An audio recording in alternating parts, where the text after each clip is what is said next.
they just don't have the tools in their toolkit to fully comprehend why something might be true.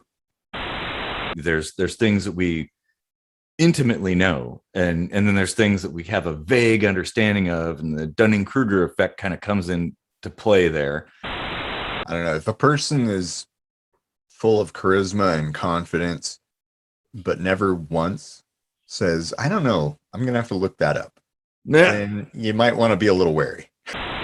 This isn't a game of chess. Like the point is discussion and trying to resolve differences and eke out the finer details of something. Like, I'm always right, like, and truly believes it, and is like fully confident, but not necessarily holding all the credentials to be so confident. Well, the main credential being actually being right all the time. Right.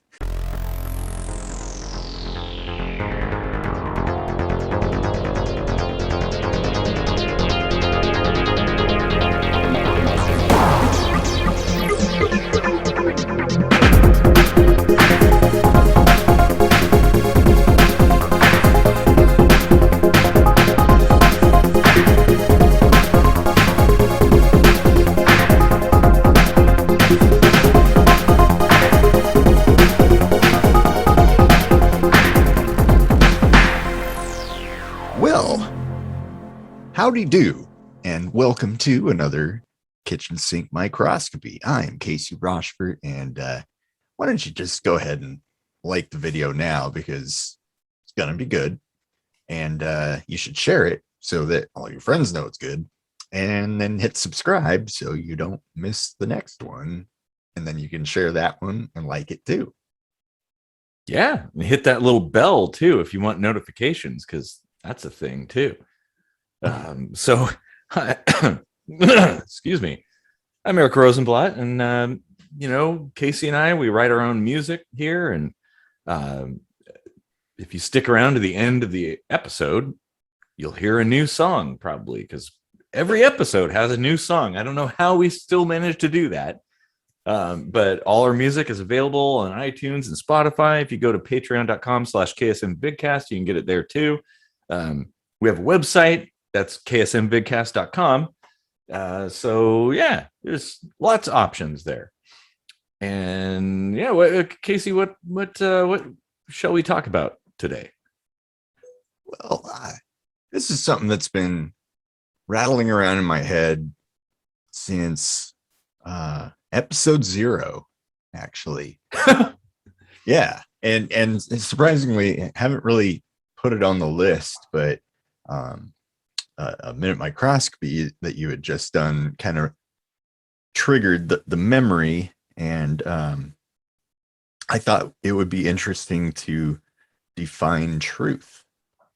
Ooh, man, because, that's so like in episode 0, you kind of stated that one of your goals for this show was, to not necessarily be right or wrong, but to find the truth. Yeah. And I've always been kind of wondering how you define truth, and like, what if you think you have the truth, and therefore you think you're right? So like, how do there's a whole lot of ways to dive into that one. Oh, yeah. This is actually a bigger topic than I think people understand. Like there's, because I guess I don't believe there is such a thing. I mean, there's kind of, in a sense, there could be a thing as objective truth, right? Like, okay, here's the state of matter. Here's its position and its vector. This is where it is. That's the truth, right? Like, okay, you can't argue with that. But when you start breaking things down and compartmentalizing things and identifying, labeling things, and trying to figure out what is and isn't, then it becomes a lot more complicated. And so I guess, oh, go ahead. Well, to me, the word truth. I mean, when you say objective truth and describe it like that, I just think of that as a fact or data. Yeah, Um, yeah, but when you essentially. use a word like truth, it's almost well, it's almost more of an adjective. Well, kind of. It's a subjective loaded term that implies anything that opposes that truth is a lie, which I don't know how I Well, feel and about that. I the way I look at things is like kind of from a fuzzy logic standpoint. Like things can be uh like I guess it's like a probabilistic sort of thing where things can kind of be close to something, maybe, or maybe not entirely there. In fact, in that sense, things can be both. It can be two states at once, and that's completely valid. So I think you're right that there is a subjectivity to it. I guess it depends on what it is you're talking about. Um, when it comes to people and emotions, then I don't think you can necessarily have like an objective truth because that's internal to each Right. person. I did a minute microscopy on that some time ago on personal truth, Yeah. and that's something like that, like an emotion or whatever.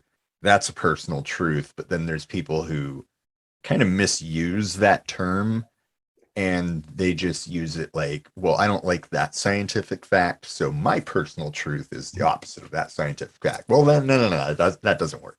No. And in fact, bringing up science is important because the kind of again, like I don't see anything as really set in stone. It's a evolutionary process. The truth is that. I mean, Mhm. so it isn't well, just like science. Science isn't a thing; it's a process. Yeah. And truth is the same way. It's not a thing; it's a process. It's a way of discovering, analyzing, weighing a bunch of things, learning, and discarding the old when you find that it's no longer valid. And so I guess that to me, I don't see truth as necessarily like a set destination, right? Like it's not a place you can be where all of a sudden you know everything.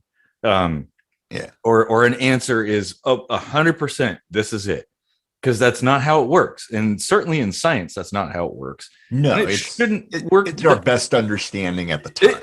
yeah, exactly. It's like that's why I say it's kind of probabilistic. It's like, okay, how close are we?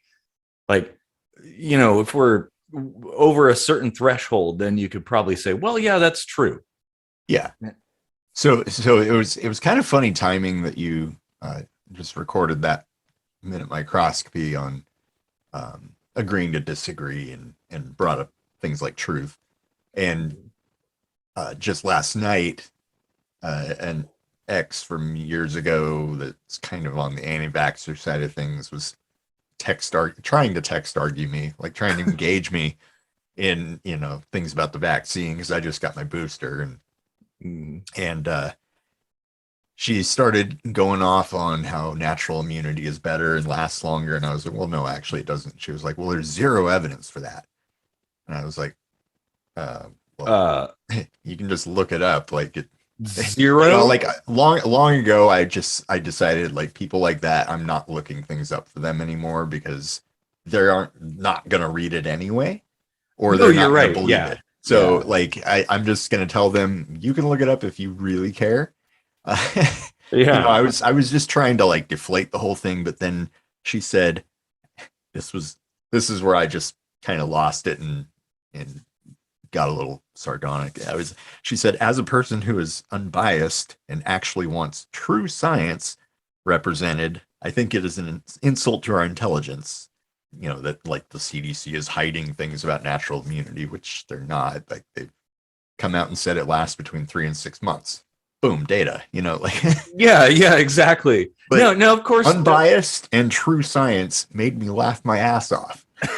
I was like, I'm biased. Everyone's biased. Yeah, we all are. There's Yeah. no such thing as an unbiased person. No, I mean, maybe a computer, I guess, but even then, who programmed the computer? There's biases injected into that no matter what. Machine learning, like like there's always going to be biases. Like, there's absolutely no way. You could even argue that artificial intelligence that uses algorithm-based learning develops its own bias. Well, that's my point too. And it's also like what it's exposed to. What kind of data does that system receive that it builds itself upon? Yeah. If there's a limitation, right? If it's only seeing so much, well, then there's going to be an inherent bias. It's just how it is. And that's why it's really, really important to have conversations and be open-minded and consider everything. Like, always consider, well, and like I said in that minute microscopy, like, always consider that you could be completely incorrect, that maybe you're wrong about everything you think. And I think that's a pretty good, I guess, philosophy or mindset to have when you go into things. Like, you don't know, and being wrong is fine. Like, it's okay. Yeah. Well, there's an old cat saying, it's great to have an open mind, but don't leave it so open that your brains fall out. That was Carl Sagan. Yeah. Great man. Oh, man, missed that guy. Yeah.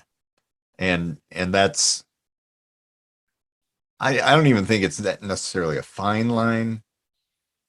Actually, it might be easier to catch yourself if it were a fine line, but there's such a broad, like, neutral zone where, like there's a gradient of skepticism from, like, healthy questioning to paranoia and all that, like, lands in the middle of those two lines. That's true. And I guess being self-aware is really important. Like, constantly reflecting upon what you think and why you think it is a very healthy thing. Like, you should not be skeptical only of the world around you, but skeptical of your own self. And I think that is sort of like like an error correcting system. If you have that sort of thing in place where you constantly question yourself and reevaluate why you think things that you do and test it, like, okay, is this still relevant or valid or true? That kind of thing. But I don't think nobody's really taught to do that. So hence the state we're in right now. That was the point I was about to make, is critical thinking will help people with this problem so much, just because you can kind of weed out the things that deserve a second look or an open mind, because there are some pretty obvious, like, once you can easily identify logical fallacy or tautological arguments, or a circular reasoning, any of that stuff, like, you can kind of dismiss certain things with ease. And that's not necessarily saying that you have a closed mind. It's just that you have an efficient mind. Yeah, exactly. Because it really, I mean, it is kind of a waste of time to argue in circles with somebody that, I hate to say, like, incapable, but I'm going to argue with somebody who is incapable of understanding. Yeah. Like, they just don't have the tools in their toolkit to fully comprehend why something might be true. Sure. And it, I don't think it's a failing of the person as a whole. I think different people understand a variety of things in different ways. So somebody may not really comprehend a particular thing, but they have a deep understanding of something else. And we all are like that, right? There's things that we intimately know, and then there's things that we have a vague understanding of, and the Dunning-Kruger effect kind of comes into play there. Oh yeah, this X is all Dunning-Kruger. Well, yeah,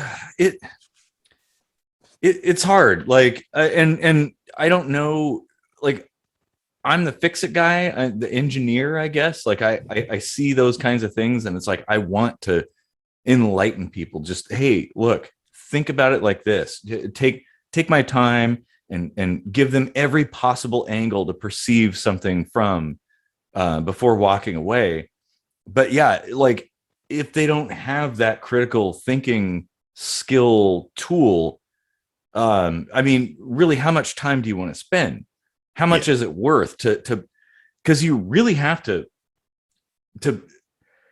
give somebody a deep understanding from the ground up at that point. It's not a matter of talking, and this is something about conversations is really important. It's not a matter of simply relaying facts or having a really good idea or a good way of saying it. Like if somebody has a fundamental shortcoming in their ability to comprehend the universe or analyze things, that's a big deal. That psychologists might spend years fixing things like that in people, like overcoming that. Like it's just like I don't know that it's worth it. But the problem is that's the core of so many problems. Like societal issues and stuff are born out of that very issue. And it's infuriating. It's like, God damn it, can you not just think about it? You know, take a few minutes. Yeah. Oh. Yeah.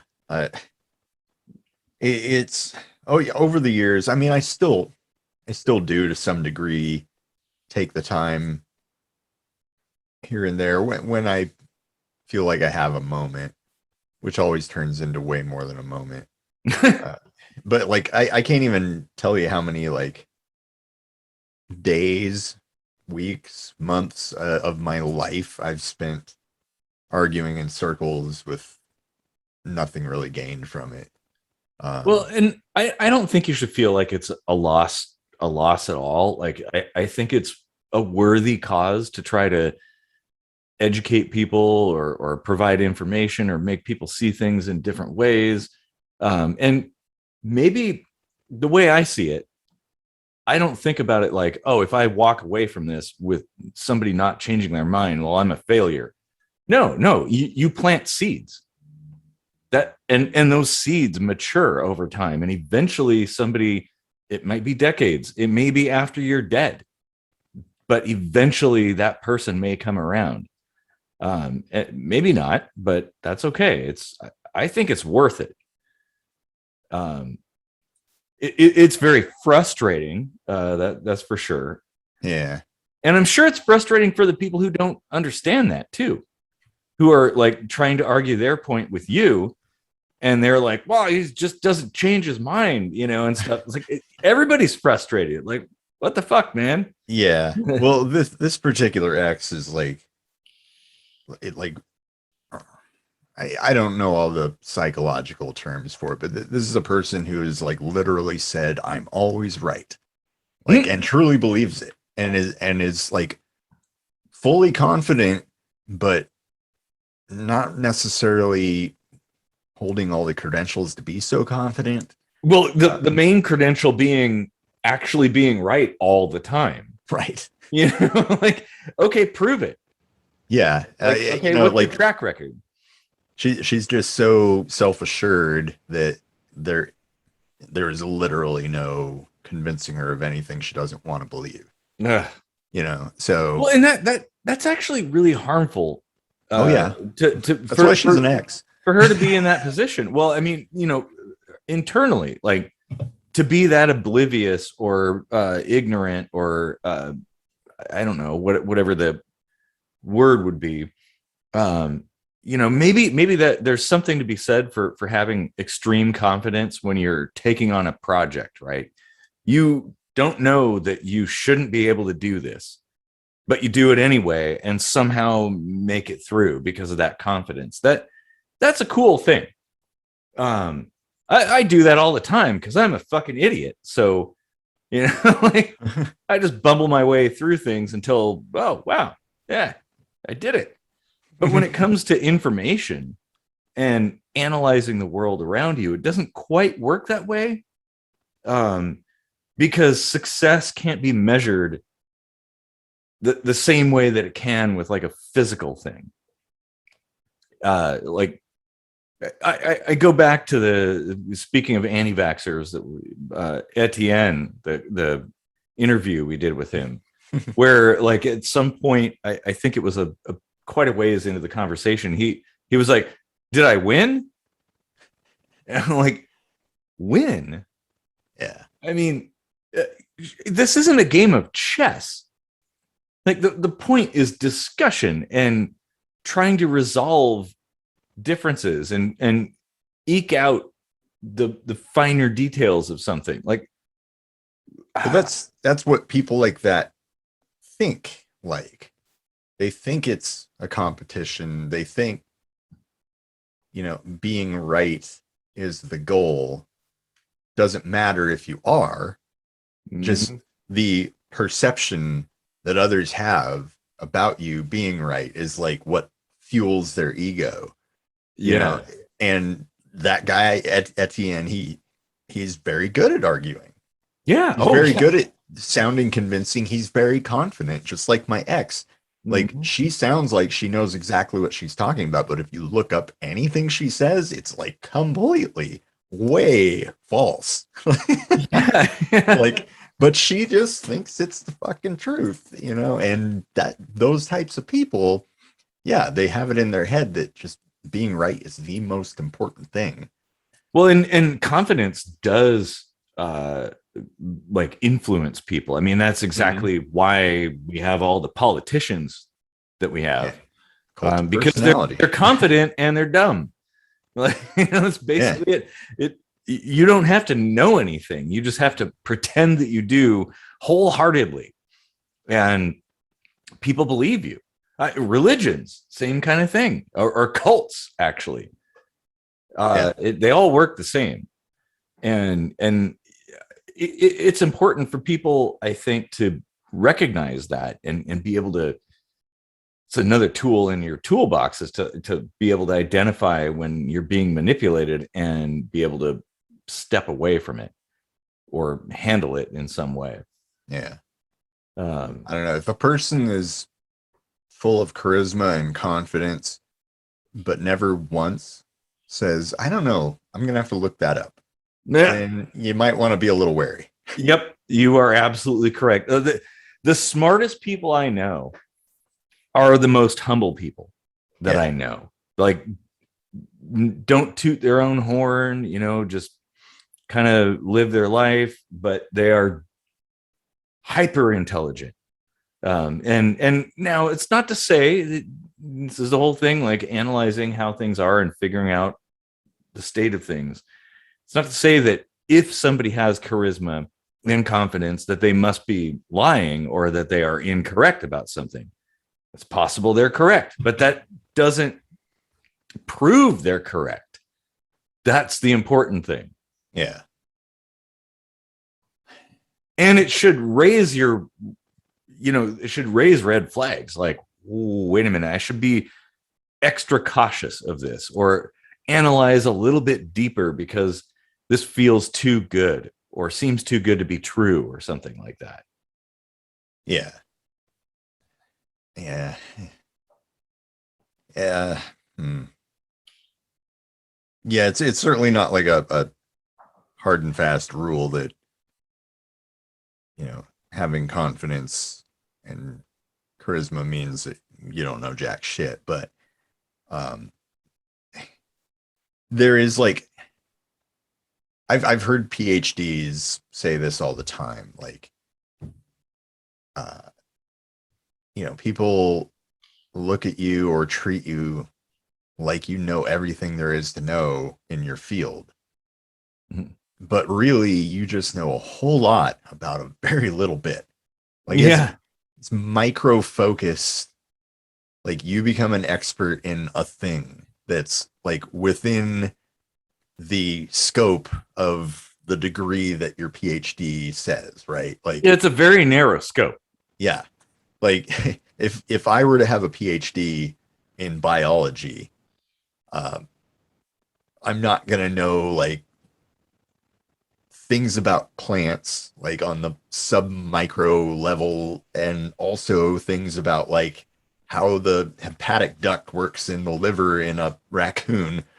Like I'm not going to know those things intimately well equally unless I happen to have two PhDs in both of those things under the Yeah, scope of biology. exactly. Well, and which does kind of raise the question of like these people who believe they have all the answers.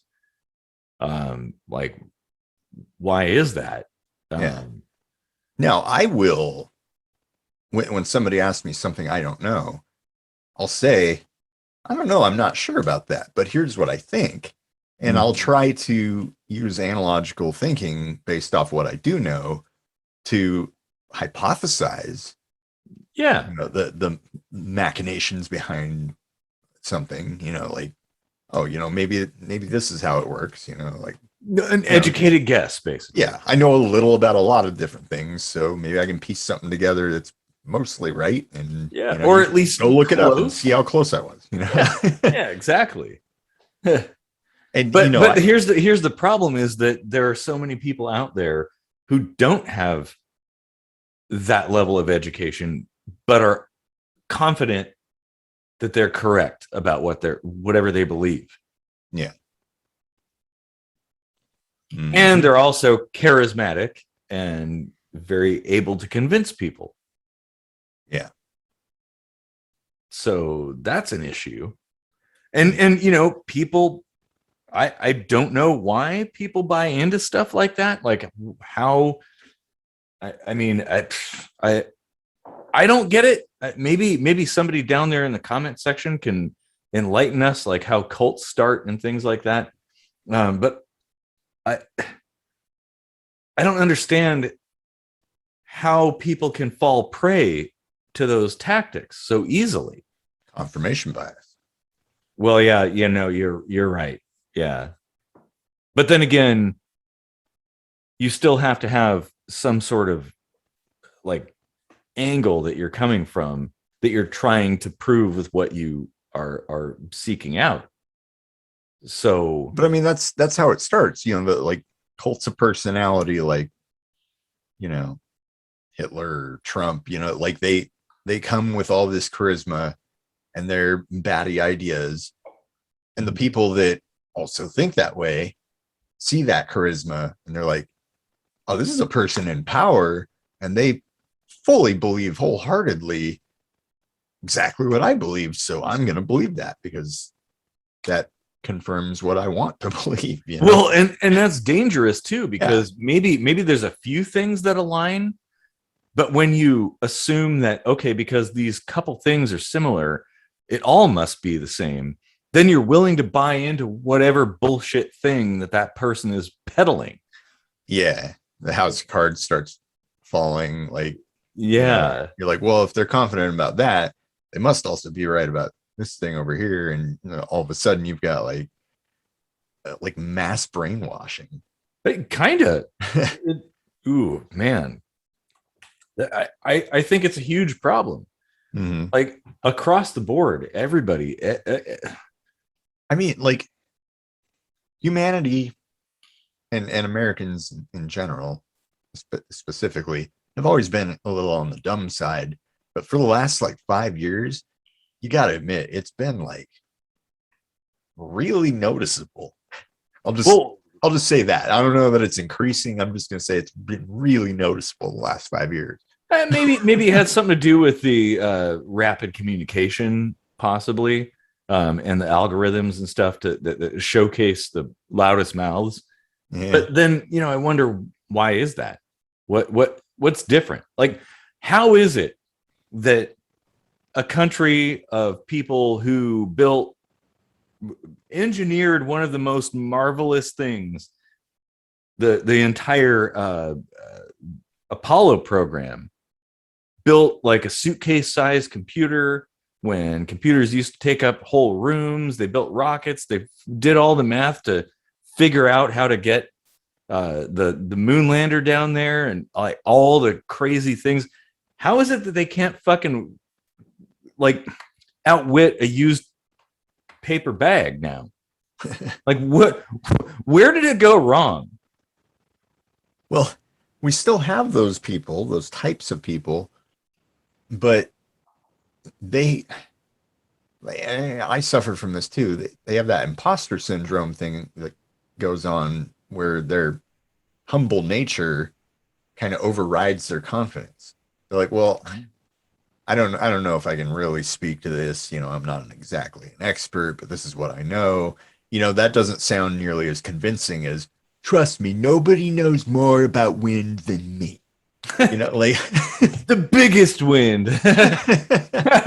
Well, and that's the other side of the Dunning-Kruger effect, is that the people who know the most think that they know the least.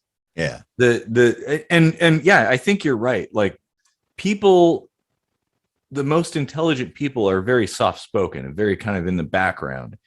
And the dumbest people are the ones that get showcased. They're the ones that get on morning TV shows and stuff like that. They're the ones that are the talking heads in news programs. Yeah. Well, and I don't know if it's because the stupid people are in power or control the media or what, but when you do have a confident, brilliant person come out, you know, like Richard Dawkins or something, let's say, you know, like he was really on fire about evolution and, you know, like going at the creationists and, you know, flat earthers and all these really out there bizarre stupid conspiracy theories and stuff. And he was just being like straightforward and saying like, here's the science, you don't know what you're talking about, this is how it is, like. And he gets labeled as a dick, and he gets like kind of obfuscated by the media to the point where like nobody even thinks about him anymore. But like, well, and yeah, because like with that label, yeah, people are inclined to not pay attention to him. And but the people who know jack shit, who are dicks, don't get labeled a dick. no, of course not. No, because let them keep talking. That's the whole problem, is the dissemination. The dissemination of information is all about sensationalization. Oh wait, that was kind of a little rhymey there, wasn't it? But you know, if things aren't exciting and people are yelling at each other or it's animated, you know, nobody, it doesn't sell views, essentially. Like you're not going to get people watching if it's dull and boring and somebody just stating the facts and why, right? Like explaining things. That's how all these crazy ass people get out there. I mean, look at Alex Jones. Like if Alex Jones just read news articles and sat at a desk and is like, oh, you know, like, well, this is what's going on in the world and I've uncovered this interesting thing, there would be nobody would watch him. But the fact that he's like, oh, they're turning the frogs gay, that gets views. People love that stuff. It's like, and this is the thing, Idiocracy. I don't know if you've seen this movie. Oh yeah. But I mean, it's really true. Like our politicians are basically pro wrestlers at this point. Yeah. You know, it's like a bunch of fanfare and show and like scripted. Yeah, totally. Like it isn't real. None of it's real. And man, and that does kind of come back to this whole like, what is truth idea.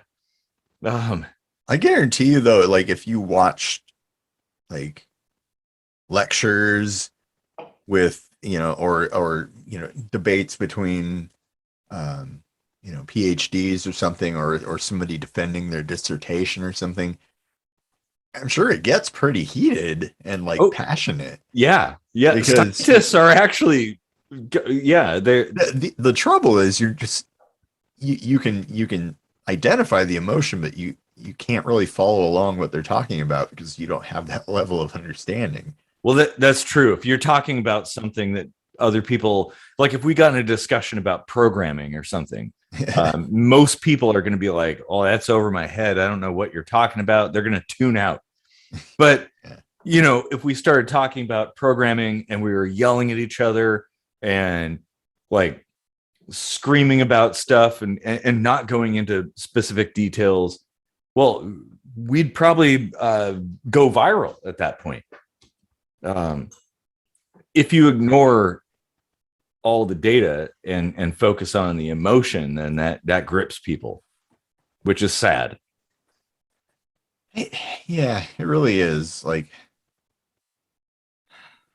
because the data is far more interesting. It's way more interesting. They're like, I love cerebral stuff. I don't know if you know this, but I'm a huge horror movie buff, but I don't like the splat gore kind of horror movies. It's the stuff where it's like all in your head. yeah. Like Oculus, that movie, that wigged me out. Ugh. The apple scene, like, oh God, like, but that's the thing that a lot of people they're not interested in that. But and I think that kind of speaks to why people are so easy to manipulate now, is because of that. Because all you have to do is sensationalize something, and then everybody follows like a bunch of sheep, or I guess lemmings, even though that whole lemmings jumping off cliffs things is bullshit. That never happened. It's, I think it's maybe an addiction of sorts to Yeah. entertainment, to like stimulating certain parts of the brain. Because if you go back and read old literature, watch old movies, watch old newsreels or TV shows, or read old newspaper articles, all that shit is boring. Like, Yeah. it really is. Like, there's, like dull camera angles in movies all the way up to like the 70s, 80s maybe. And and like action was minimal. There was like story and like depth to it. Oh Sure, yeah. but none of that was like gripping people the way it grips people today, when there's like flashy stuff and all kinds of jokes and constant action, and like there's a whole psychology behind it that they play to now with like climaxes and cliffhangers and all this stuff, like, and it's almost like we won't accept any information that isn't presented in a dynamic and exciting way. Well, yeah, and maybe Hollywood is partially to blame. Like modern movies, they're hollow for the most part. There's a few outliers, but a lot of the mainstream movies, they're very hollow. There's no character development. There's virtually no story. It's all flash and CG scenes with like big stuff happening, and that's it. Like it goes from one thing happening to another thing happening without any actual story. Like there could be parallels there. I think you're onto something. Yeah. I mean, like, I think that might be why I tend to like stuff that other people don't like that much. Like, um, like the new Picard or something. Because there's like little things that you can catch. Mm-hmm. Like it's like somebody put thought into it and didn't make it flashy and showy. It's like Yeah. you got to actually sit there and pay attention and look for it and watch for it and rewatch it and catch what you missed. Mm-hmm. Like that's more fun to me as a viewing experience than, like having everything fed to me on a fancy fucking plate. Yeah. Like, Well, like actual storytelling, yeah. basically. Well, like there's a new season of Dexter that just started. The first episode came out, and like I don't know if you've seen it, but No, I haven't. No. yeah, it's a whole series about a serial killer who, like his foster dad like kind of trained him his foster dad was a cop, so he kind of trained him how to do things to not get caught, but to also have this like moral code, like only kill killers. Like if you got to do it, you might as well kill people that deserve it, that slip through the cracks and stuff. So anyway, like or the series ends, and then it's on hiatus for a long time, and everyone was like, I hate the ending. And I'm like, I don't know why. Like I thought it was a pretty good way to wrap it up, because I see things different. But anyway, this new series, kicks it off where he's like in hiding somewhere, and he hasn't killed in like years. And you're like, how did he do this? Like you saw him struggle for season after season after season. He could not break his habit of having to kill someone all the time. Mm-hmm. And they show him hunting. He runs through the forest with this like rifle with a scope and everything, and then he stops and like stands there and looks through the scope, like huffing and puffing, and gets this white buck in the sights, and then doesn't kill him. And it's like for one thing, he's not even like poised to take like a good shot, right? Like you can see like all he's doing is taking himself to the brink of killing, and then backing himself down like a recovering alcoholic would go to a bar every day and order water. Like it's deep. Yeah. It's super deep. But everyone I see like commenting on it, like, what the fuck is up with the buck? Like, And that's interesting. And maybe this is kind of like a light bulb to illuminate what is going on here, but the difference between the way you see things versus a lot of other people. Because I kind of have the same thing too. Yeah. I'm like, oh, that was the best series ever. And people are like, oh, that sucks. Yeah. Like I'm in a minority when it comes to things like that. Yeah. And yeah, it probably is just attention to detail like that. And challenging yourself. Yeah, exactly. We both like British shows, which tend to be a bit more, a little more cerebral, less slapstick, and more intelligent dialogue, like wit, I guess. Yeah. And apparently in the US that is not very popular. And honestly,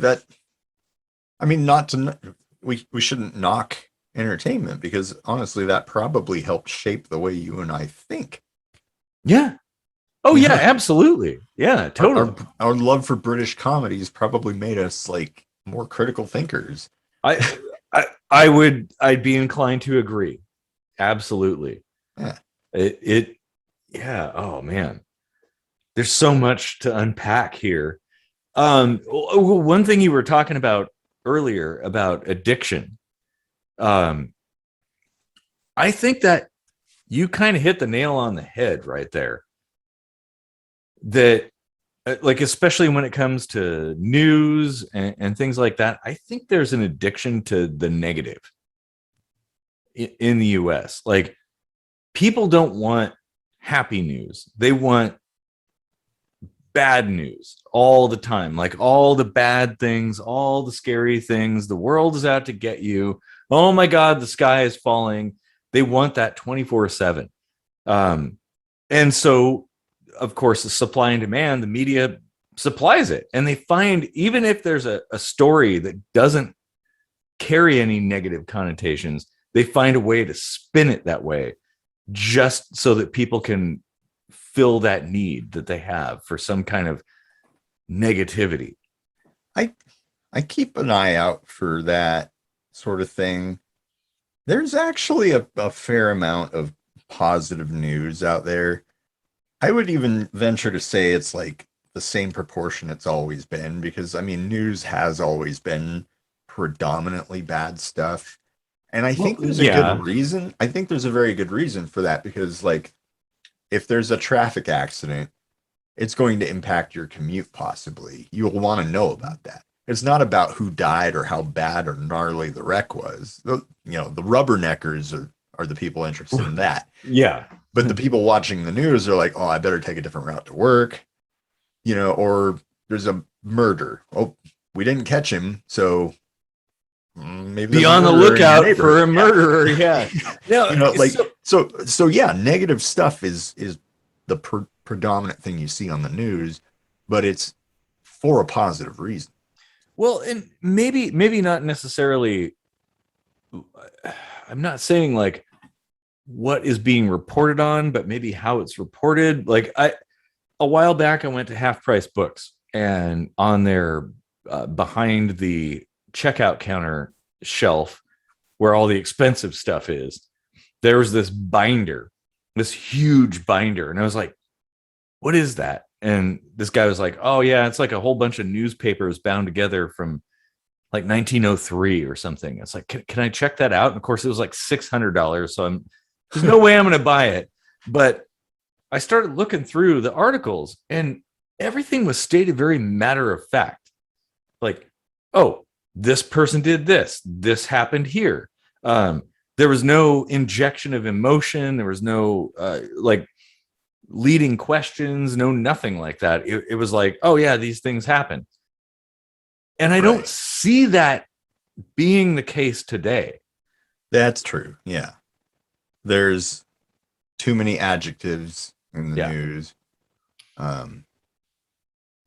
Yeah, like stuff like that it's very sneaky, and it can definitely like lead you to a conclusion before you've even begun to read. Yeah, well, poisoning the well is a common thing in the news. Well, and you know, I remember my mom when she was starting to get sick and was kind of bedridden all the time. Basically, she sat and watched the news all day, every day. And she really seriously thought that there were all kinds of dangers. She's like, oh, you shouldn't go out at night. Oh, you shouldn't go to that neighborhood or something. Like, Mom, I walk around there. Like, when I was a kid, I used to ride my skateboard around that place. It was not that big of it. Like, I rode my skateboard with my friend around Hilltop back in the 90s. Like, you know, there were gangbangers out there, but nobody did anything. You mind your own business and life is good. My mom had me convinced I shouldn't go outside wearing red or blue because of the Bloods and the Crips. And well, yeah, and like, that's the thing. And then next thing you know, I'm in the Bloods. And no. Hey, don't be throwing up gang signs on our channel. Demonetized. But yeah, like, it's interesting to note the difference between my perception of the world around me and the way my mom perceived it. My mom saw things as like the world is a very scary place full of dangers. And I saw it as an exciting place full of interesting things. Like, sure, there's always risks, right? Like but there's risk in everything. Driving, just driving to the grocery store, you could get hit by a car, you know, mind that bus, what bus splat, that kind of thing. That could happen. And it happens all day. But, you know, statistically, your odds are, it's so rare that you shouldn't even worry about it. But I kind of do feel like modern news and media and stuff kind of plays into that to try to amplify it and sensationalize it, because that's what sells. Like, sex sells, fear sells. You know, if there isn't something to be afraid of, then people aren't going to tune in. If it's just like, oh, hey, look at this nice firefighter just rescued a cat out of the tree, people won't tune in.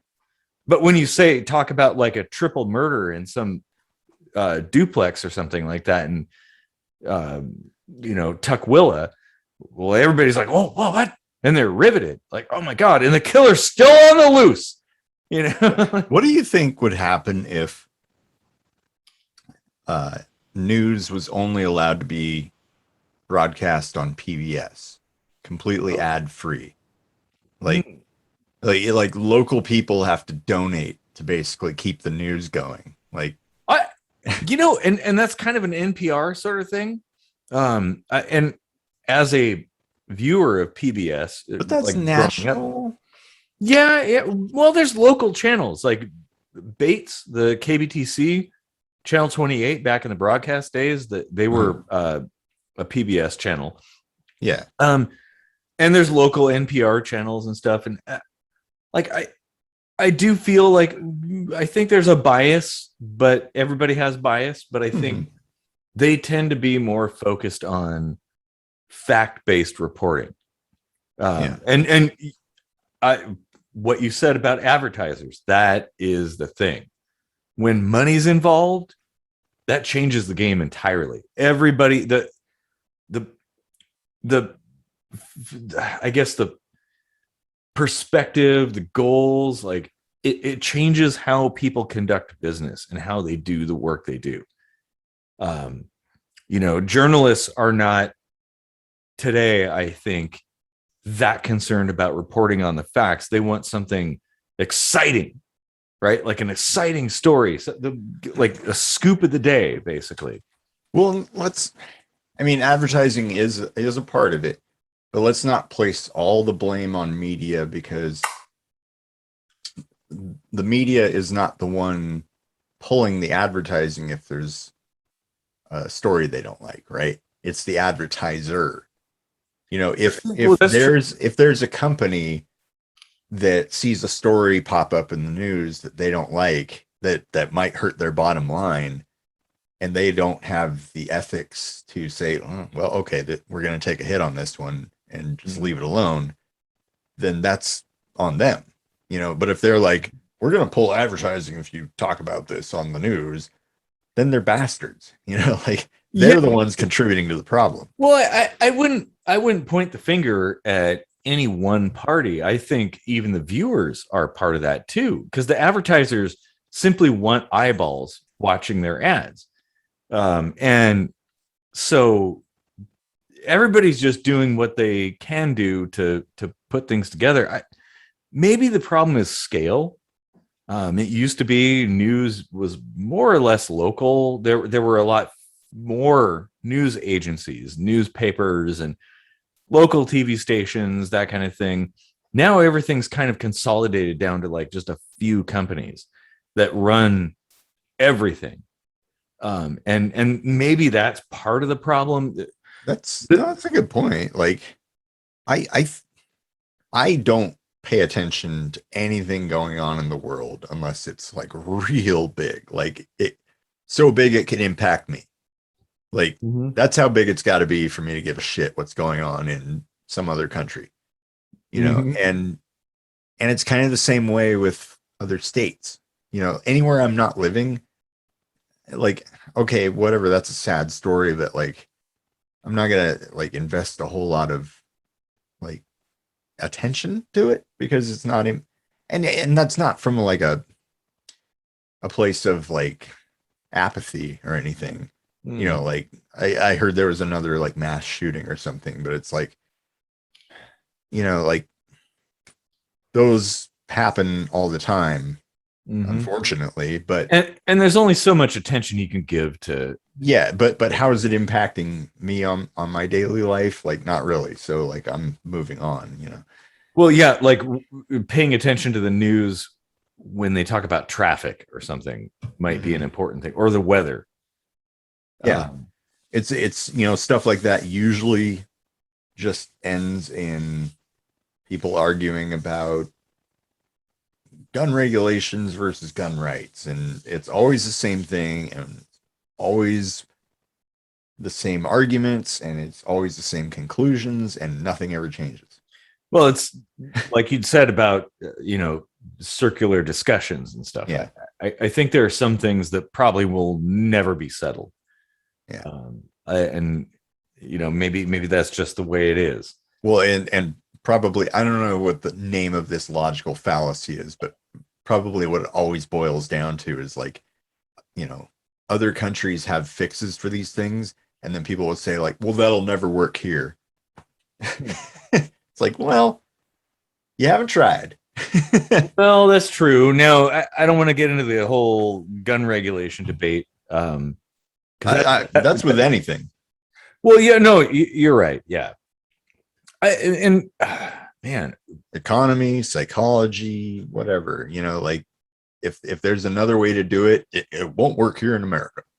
well, And and that's just here's the it. thing.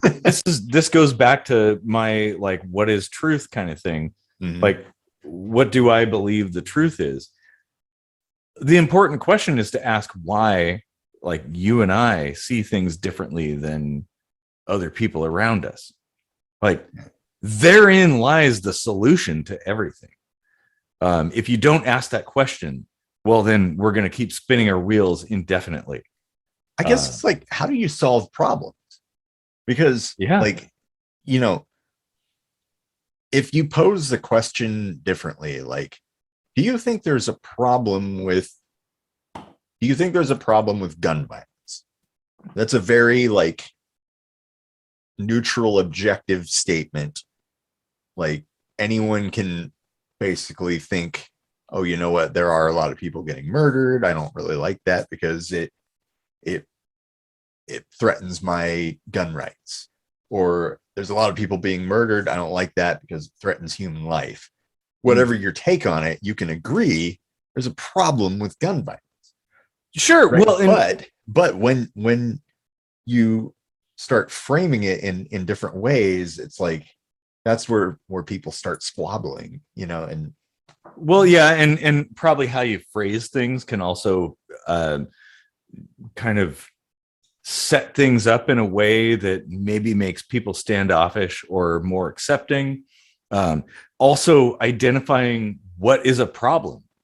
yeah, Like, how do we determine what even is a problem? right. But where I Like, was going so with that actually is like once you have identified that there is a problem, that's where I get confused when people are like, well, that could never work here, because it's like, well, there's a problem, but you don't seem to want to try anything to fix it. well, that's like trying is the scientific method, right? Yeah. You And have a if not trying, hypothesis. at least offer up an alternative. Yeah. Say, well, I don't necessarily think your idea will work, but maybe if we tweaked a few things, that would be an actual productive discussion. Well, exactly. And that's where emotion is a problem. Is if you came up to somebody on the street, and maybe this would be an interesting experiment, with a microphone, and you're like, hey, do you think there's a problem with gun violence? You're going to find some people warmly accepting you, probably too much, and then you're going to find a lot of people hotly rejecting you, again, too much.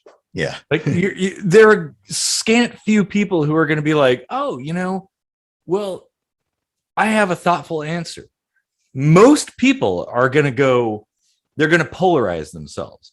We've got to do man on the street stuff. Oh yeah, yeah, totally. But that is an issue. Like, the issue is that people aren't willing to have conversations. They aren't willing to entertain somebody's ideas or frame logical arguments about those ideas. They immediately devolve into emotion, and then everybody's arguing and punching each other. Like, how the fuck is that going to solve anything? Seriously. Yeah. Like, if you can't just have a conversation about something, yeah, okay, sure, people feel emotional, they feel passionate about things. I get passionate about things, but like, you got to temper yourself, I guess. I don't know. Yeah. Well, Maybe I'm just old and like been around the block a few times, let's say. before we get too far, I wanted to ask you, you've seen that cartoon, right, where there's two guys standing on either side of a painted number. It's either a 6 or a 9, depending on which end you're standing on. Giggity. And uh, the conclusion that the cartoon hands to you is that depending on your perspective, both people could be right. But what's your thoughts on that? I haven't seen that cartoon, so I can't really speak to it. But I do like that premise. Yeah, because people are gonna now put yourself in the perspective of the person that painted that number, though. Mm-hmm. Like, what if it was a 6? What if it was a 9? What if it was numbering something specifically and had an actual purpose? And then you have people squabbling that their perspective is equally as right as the other. Well, that's how religions start. Exactly. It's all about intent with so many things. Well, it's intent and perception. And we can't guarantee that the things that we say and write today are going to be seen 400 years from now the same way. And as such, we shouldn't view things from 400 years in the past using our own lenses. Like, I don't think that's right. That's why the Constitution needs to be severely updated. Well, and yeah, like I agree. Like, the thing is, times have changed. I mean, it hasn't been that much time in the grand scheme of things, but it's been enough time. And honestly, in this short time frame, we've developed very rapidly.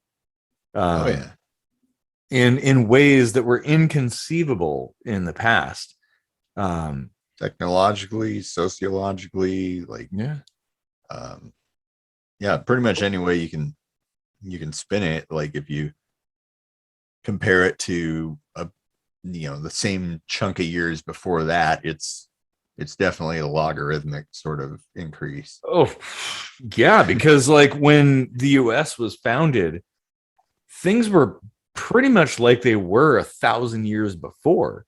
Mm-hmm. The Industrial Revolution was kind of beginning in the 1700s. But really it was, people rode horses, candlelight, like there really wasn't that much different. And now we have LEDs and lasers and fucking rocket ships and computers and supercomputers and robot dogs. I mean, like, things are all over the place. Artificially created humans that have babies. instant communication across the entire planet.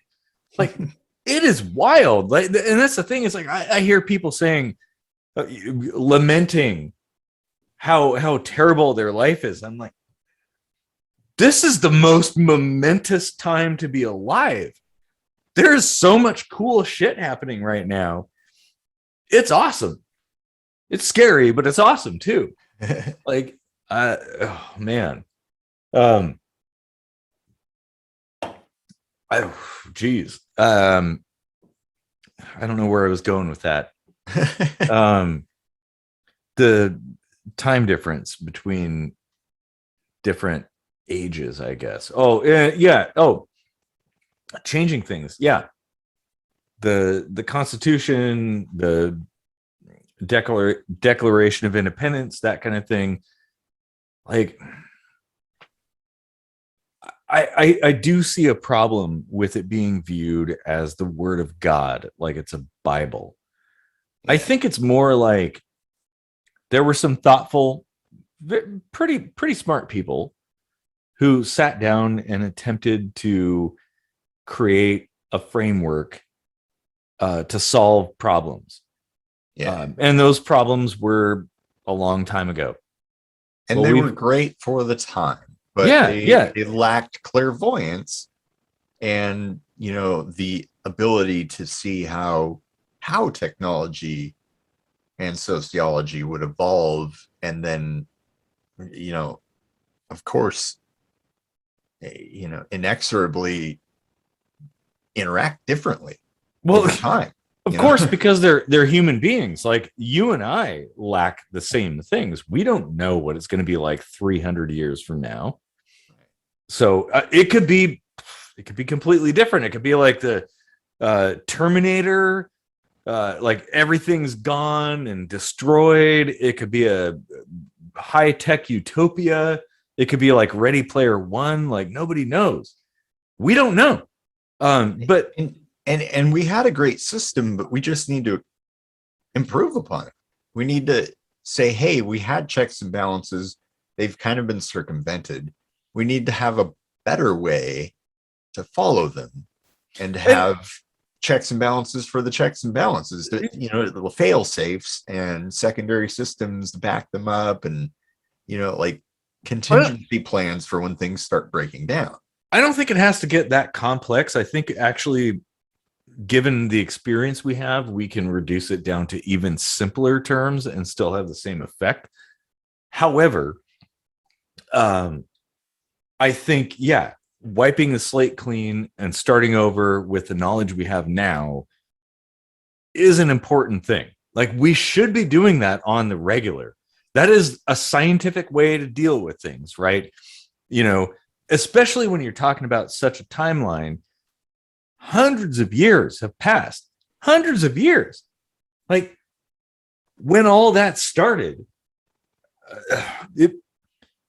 we had tall ships and like I said, candles, and people rode horses, and we couldn't drive, we couldn't fly, we couldn't talk to each other across the country in same time, like real time, and like just those three things alone have massively changed the way we operate. Oh, and there's like thousands of other things that have happened since. We didn't have real-time media. We didn't have like medical institutionalized entertainment. Yeah, the medical technology, the knowledge we have, like the Human Genome Project and all this stuff. None of that stuff existed. Yeah, like truth now and truth then were two very different things. Oh no, you're right. Yeah, because at the time, people did understand, or they were able to understand the world as they knew it. And now we know more, and we realize that some of those things are not correct. I mean, when was it when we discarded the miasma theory and went with the germ theory? The 1800s or something like that? And there was a time when doctors were resistant to washing their hands before surgery because they were saying, "Oh no, you're saying I'm unclean." And now we realize, you should wash your hands all the time. That's an important thing. Germs. Yeah. And that happened only halfway through the lifespan of this country. We could point out all kinds of examples, but the important thing is that we've learned things. We have cataloged data that can be viewed and analyzed. And we need to adjust for new information. And now I would argue that a large portion of the Constitution is human-based and not technology-based. So a lot of those things still kind of make sense, except for the Third Amendment. That's a weird one. I mean, it's a timely one. It made sense at the time. Probably doesn't make sense now. But technology still has influence, though. Yeah, you're right. On the right to defend yourself, the right to free speech, all that stuff has been if you just Fourth Amendment too. If you try to put yourself in the shoes of somebody in the 1700s and what they were capable of doing and what they had been exposed to. Well, and like the Fourth Amendment, being secure in your papers and effects, like think about how different that is now.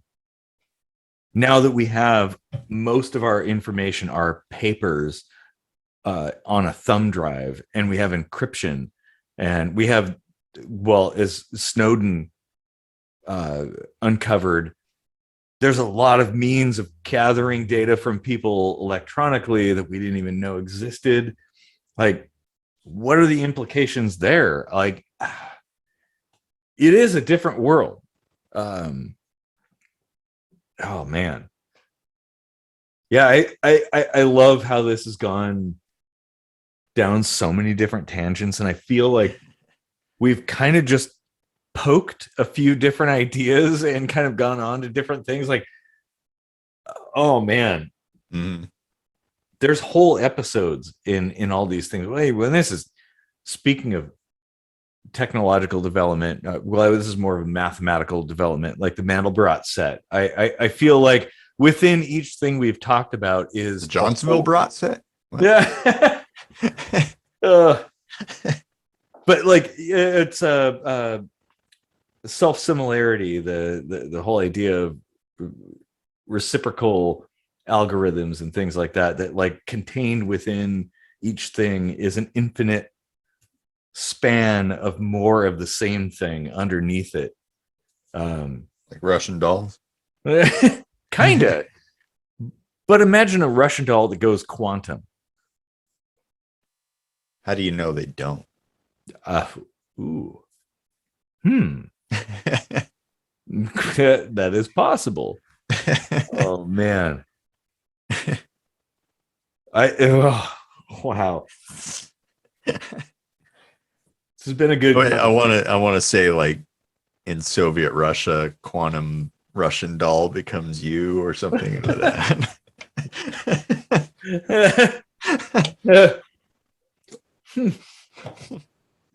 I can't quite think of how to phrase that. Yeah. That's a mind bender for someone. Quantum Soviet Russia, Russian doll swallows you. You're on some mind-bending substance right now. Maybe you can phrase that better than we can. We just got beer. Yeah, well, it's a mind-bending substance too. Indeed. Well, yeah, I think this will probably be one we could follow up on quite a few different things. And I think we should, because we brought up kind of a lot of really interesting angles here. Yeah. Like there's, man, and it kind of, we briefly followed up with some of our earlier episodes, like the Constitution and gun rights and free speech and stuff that deserves a lot more attention, I think, than we could possibly give it at this point, especially after I'm onto my fourth beer. So I don't know that I can necessarily I'm like be as focused. Huh? I'm a beer behind you. And I'm kicking myself because I think we've used all the songs that have the word truth in it. Ah, shit. Oh man, this would be the perfect one for that one that I wrote back then. Oh man, damn it. Ugh. We already used Finding the Truth. So, yeah. And the song that I wrote called Truth. Which you can find on Spotify or KSM or patreon.com/KSMvidcast or KSMvidcast.com. Yeah, yeah. You know, like buy it, listen to it. If you want to find it, you can find it, God damn it. Yeah, yeah. Do your own research, bitch. I shouldn't have to tell you where to find it. Just go find it. Link in the description. Maybe. There is, yeah. Good. Oh man. Yeah. Buy our music.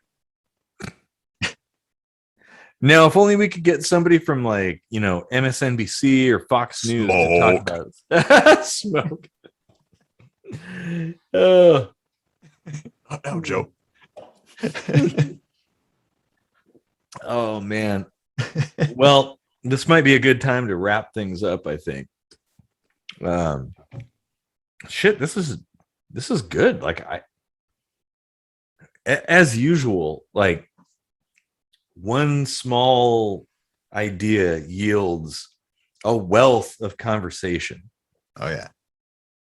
And the conversation never ends. And, hey, if you like conversing, keep the conversation going down there in the comment section.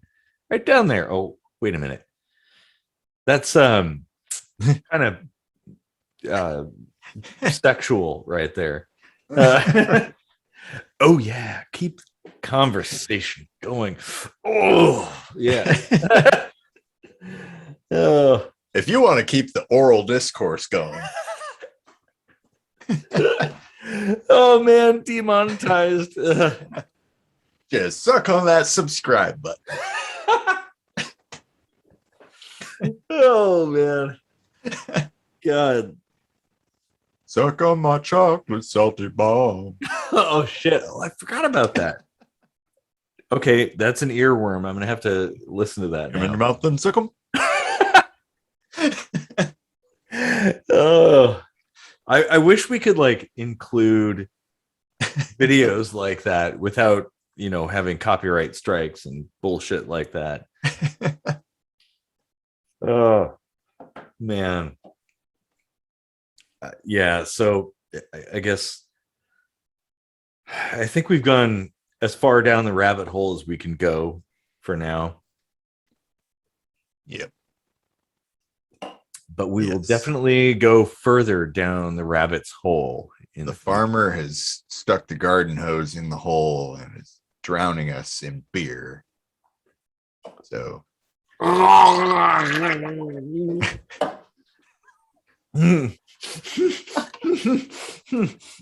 you're cut off. I just did it for the lols. Well, with that, thanks for deep sink diving with us into the truth. The truth. Which you can't handle.